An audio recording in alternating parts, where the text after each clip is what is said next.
The issue of trying to ascribe constitutional term limits to this matter is merely a matter of propaganda.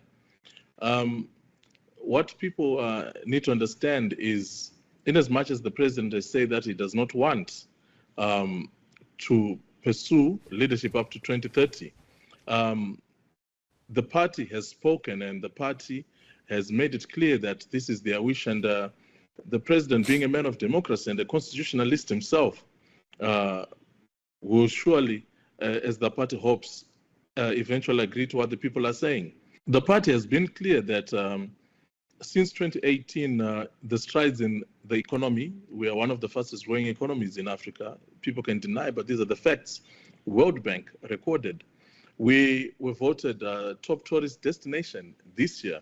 So we clearly see that under the leadership of President Mnangagwa, there is serious economic change, serious economic development, serious economic progress that is occurring. And he has started his infrastructural projects and targets for the economy, which the party is saying they wish him to see to the end. And then when he has fulfilled these targets, then another leader will step in.